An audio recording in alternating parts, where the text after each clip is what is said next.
Salut à tous et bienvenue dans cette vidéo. Aujourd'hui, nous sommes au marché Casablanca à Boboussam. Je vais dire au camp tomate qui est là derrière nous là-bas. Et nous sommes venus vraiment comprendre le pourquoi. Depuis 2 mois déjà, la tomate est toujours à 2000 voire 1500 francs. Le cajou de tomate. Donc, on doit essayer de voir les revendeurs, donc les gens qui font le business de la tomate, c'est vraiment pour qu'ils puissent nous dire. Voilà, on essaie, voilà, regardez, on dit qu'on va prendre 1000 francs sur le négocier bien. Donc, je vais essayer de trouver les papas en fait qui ont le marché pour qu'ils puissent nous expliquer le pourquoi, nous donner la raison du pourquoi la tomate depuis 2 mois est à 2000 et voire 1500. Voilà le cajou, on va 1500. Bon, je vais laisser le soin au papa se présenter. Bonjour papa.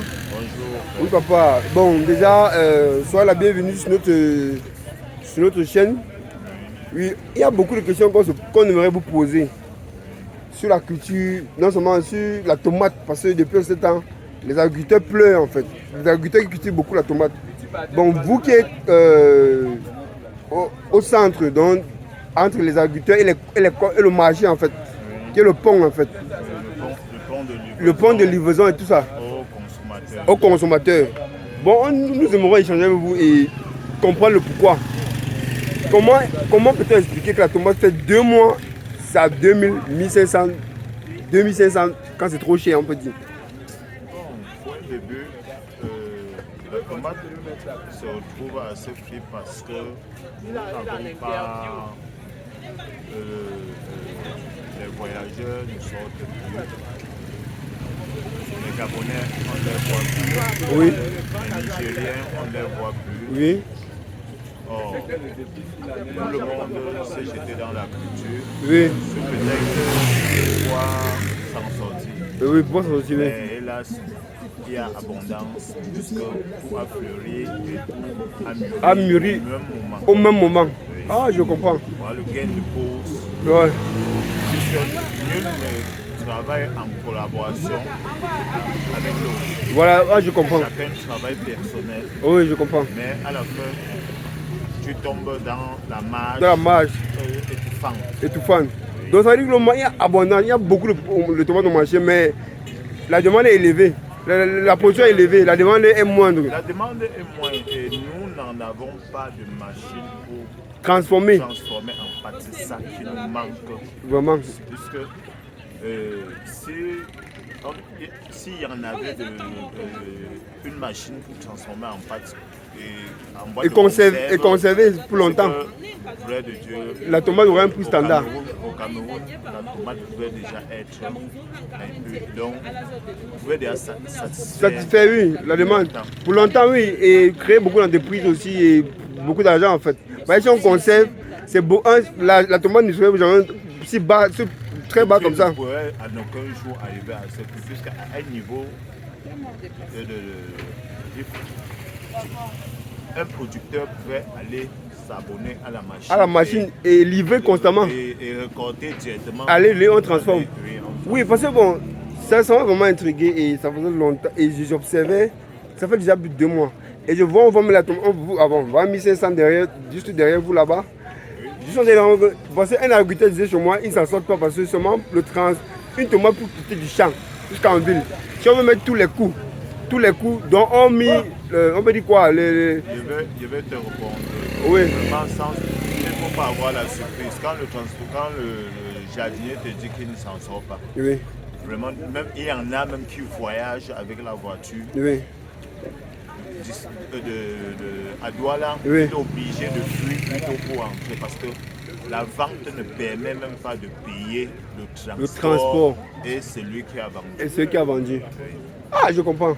Puisque le coût de transport et le panier vide présentement, pour avoir un panier vide, c'est à 400 francs. 400 francs le panier vide. Quand tu panier vide, c'est ça. On ne trouve pas le panier vide présentement. Oui. Pour manœuvrer au champ, celui qui récolte, celui qui calibre, oui. Celui qui attache. Oui. S'il faut calculer tout ça, oui. à un niveau, l'agriculteur ne doit pas s'en sortir. Hormis les produits qu'il a utilisés à combattre les attaques de maladies. Les attaques sur cette tomate. Sur cette tomate, oui. Donc on ne serait pas surpris de voir même d'autres agriculteurs abandonner au champ. Oui. Avec la tomate. La tomate est partie. Parce qu'il n'a pas où mettre, il n'a pas quoi faire. Donc, si je comprends très bien, c'est parce que les agriculteurs ne sont pas en synergie. Ils produisent tous au même moment. Et ça mûrit au même moment. Oui, et il y a une relation au marché. Il y a une relation au marché comme ça parce que chacun se bat pour son propre fait. Pour son propre fait.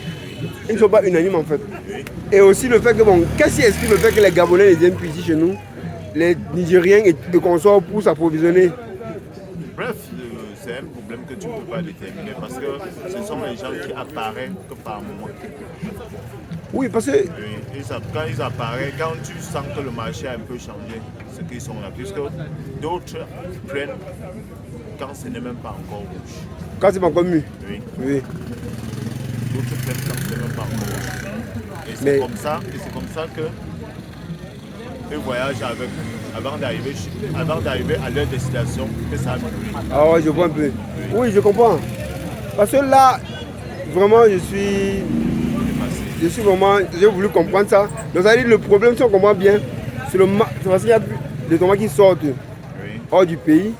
Et aussi, le problème, parce que les agriculteurs ne sont pas en synergie pour pouvoir... Ça ne peut même pas être, puisque en aucun jour, l'autre va te dire qu'il veut cultiver telle chose. Bon, c'est aussi vrai en fait. Oui, c'est aussi vrai.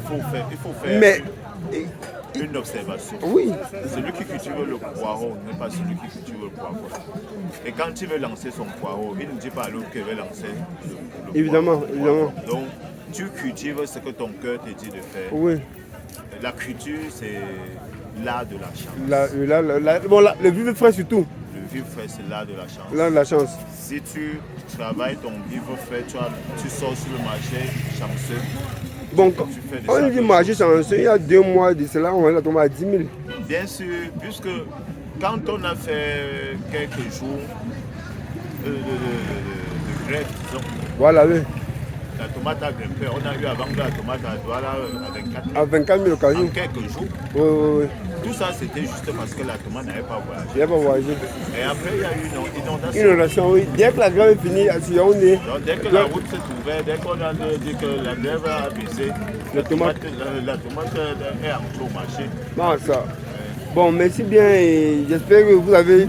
Bon, ceux qui ont regardé cette vidéo aussi vont comprendre un peu et apprendre un peu de vos conseils, pour vous donner quelques conseils dans la vidéo. Et voilà. Parce que là, moi-même, je comprends le pourquoi maintenant. Et les tomates ne font que sortir. J'étais du côté de Fumbot. Les voitures ne font que sortir, les camions ne font que sortir les tomates. On n'a pas où mettre. Ça ne fait que sortir.